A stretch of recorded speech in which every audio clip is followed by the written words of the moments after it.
everyone, and welcome to another edition of the Geek Corner. I'm kind of sad. My office has been just about completely de-geeked. As many of you know, I am moving and I'm boxing everything up, and it is just big, empty, gray walls in here. However, that's kind of cool because it means in, I don't know, about 4 or 5 weeks, I'll be able to set up a new office in a new location, maybe change up the look of everything behind me, maybe get some different toys up, some different posters up. I'm not quite sure yet. But on this edition of the Geek Corner, I want to talk about Batman versus Superman. I did go see it. I'm rocking the Superman logos all over myself for this one. And there are, essentially this is going to be kind of a review, but more about my feelings about what's going on with DC's properties between television, where I feel like they're doing very good, and the movies, where I feel like they're doing not quite as good. But this will include some spoiler content, particularly for Batman vs. Superman, so if you have not seen it yet, please stop the video now. I've already got your view. I'm just kidding. I want you to watch the video. But if you haven't seen the movie yet, I think it's in your best interest to stop the video and come back and watch this after.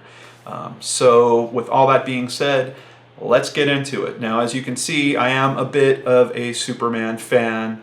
It's kind of funny because I came into liking Superman also at the same time that I was becoming a runner. I think there was just something about the imagery and the strength of his character. I loved Superman from the 80s. I mean, I was, alive when Christopher Reeve was rocking the tights, and I definitely liked the Superman movies, particularly Superman 1, 2, and 3. Superman 4, when I was a kid, I didn't mind it as much, and it gets a lot of flack for really being one of the worst Superman movies. But I rewatched it recently, and quite honestly, it's not as bad as I remember. Yes, the villain is cheesy. Yes, you have John Cryer playing this kind of extension of his Ducky character, but you still have Christopher Reeves in the suit. It's a very big story. Apparently Christopher Reeve actually helped develop that story, which I didn't know before. You have Gene Hackman playing Lex Luthor. That it really had some pieces. I mean, the original cast was all there that worked pretty well for it. And especially when I compare it to kind of the more recent Superman movies. So just to go through the history, of course, we got Superman Returns by the amazing Bryan Singer. I usually have my X-Men poster behind me, but it's now packed. And Superman Returns caught a lot of flack for being this kind of gutless Superman almost. Like, he just wasn't violent enough for people. There wasn't enough punching. Literally, that was one of the things that came out of it. Hey, Superman doesn't even punch anyone in this movie. But in terms of the performance that Brandon Routh gave, I thought he was a magnificent replacement for Christopher Reeves, particularly in the role of Clark Kent. And the duality between Clark Kent and Superman, in my mind, is a super important feature of that storyline. It lends itself so well to the love triangle between Lois, Superman, Clark, and Lois.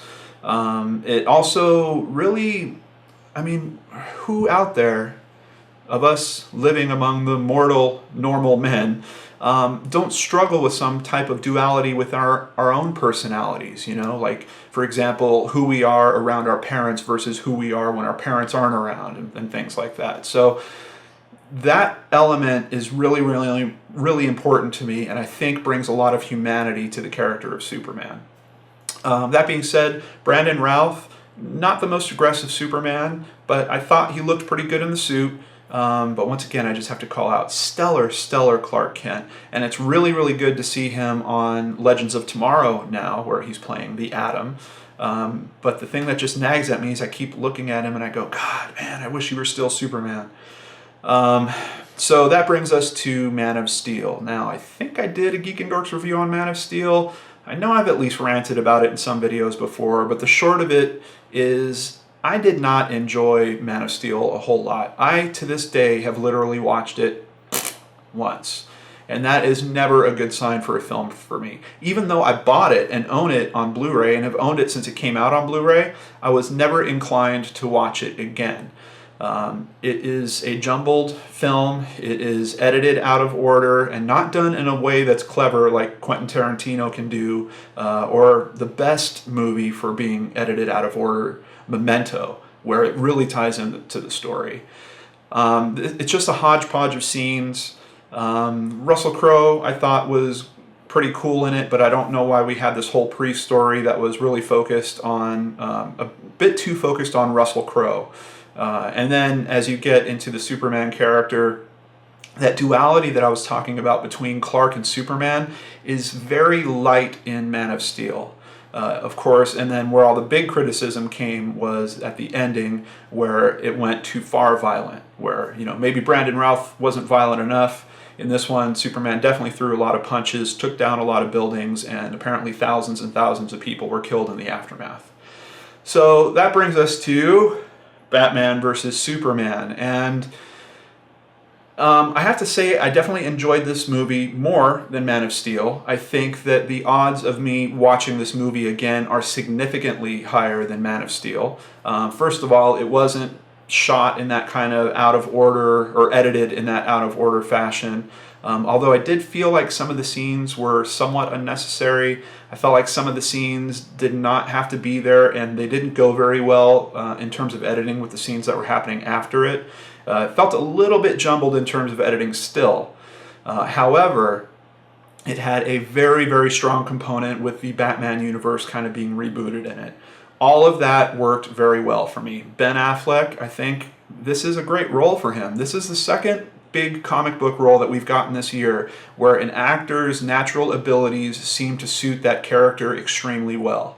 Ben Affleck, we can believe he's Bruce Wayne because basically he's living the life of Bruce Wayne, and he had a great duality between Bruce and Batman and the anger and darkness of Batman. The other character I would, of course, say is Deadpool, who Ryan Reynolds was literally born to play. It was just an amazing performance. I think Affleck is very close to that with this pass at Bruce Wayne and Batman. That being said, with how good Affleck was, and Jeremy Irons as Alfred, which I really, really enjoyed, it highlighted many of the problems for the Man of Steel part of this story for me. Once again, we come back to the fact that there is almost no split in this movie between Clark Kent and Superman. In Man of Steel, at least they attempted it. In this one, it's completely dropped. Clark Kent is basically Superman just wearing glasses and not wearing the cape. Superman is basically Clark Kent, but he's just wearing a cape. I can't tell you how much it nagged me that Superman's expression, he had this kind of sourpuss expression through the entire movie. And being a fan of Superman, I even am a huge fan of the Smallville series, which is kind of like a reimagining of Superman if it was told through the lens of a soap opera director. But I really, really enjoyed it. The thing about Superman is he's a symbol of hope. And how you can have a symbol of hope without that character having any enthusiasm for what he's doing just does not work. And it definitely did not work in this movie. Outside of that, Amy Adams has to be literally the worst Lois Lane we have ever had on film. She's weak, she's not clever, she's not funny, and those are all traits that we know and love from the Lois Lane character. She's sharp as attack, she can be extremely funny at times, she could be extremely strong at times. And outside of that, I just think physically, Amy Adams does not strike me as Lois Lane. It just never worked for me. It's still not working. And in this movie in particular, she played a damsel in distress no less than 3 times, which really, really bothered me. To the point where Lex was using her as a tool to basically have Superman show up just by pushing her off a building, which...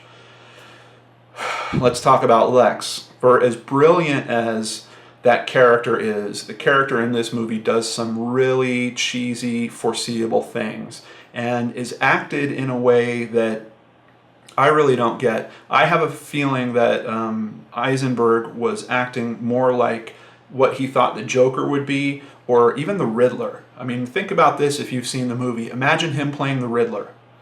almost an exact perfect fit. But him being Lex Luthor, trying to follow in the shoes of Gene Hackman, Kevin Spacey, I mean, some of the heaviest dramatic actors that we have in our time that were brilliant enough to bring drama and gravitas to those roles, but then have this weird, quirky, comedic element as part of their genius. It does not work. Basically, when I look at Batman versus Superman, Batman clearly wins in terms of filmmaking.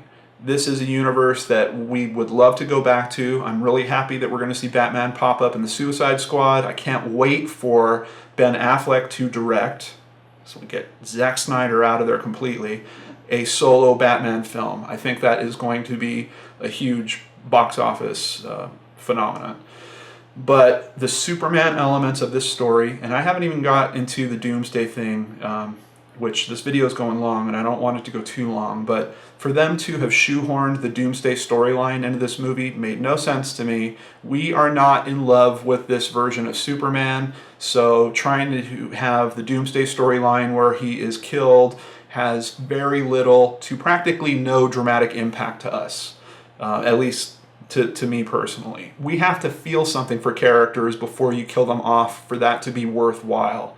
And they rushed to killing this version of Superman, which is unfortunate.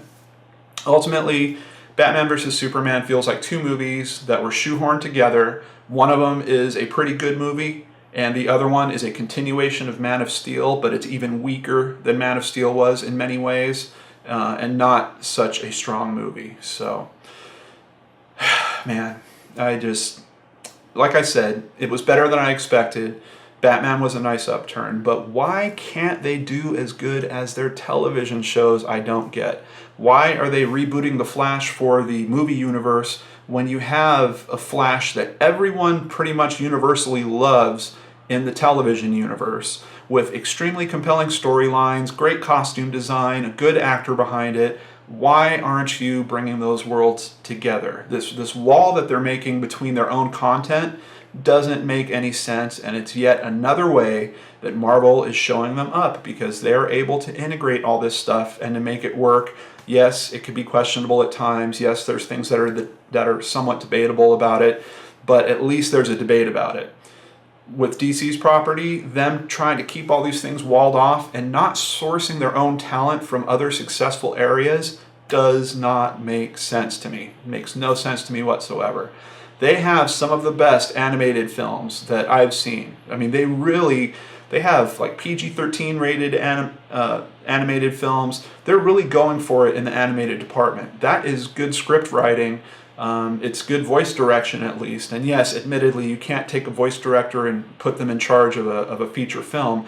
But the writing, I'm pretty sure you could borrow some of those scripts and turn those into feature films. And there doesn't seem to be any connectivity going on there.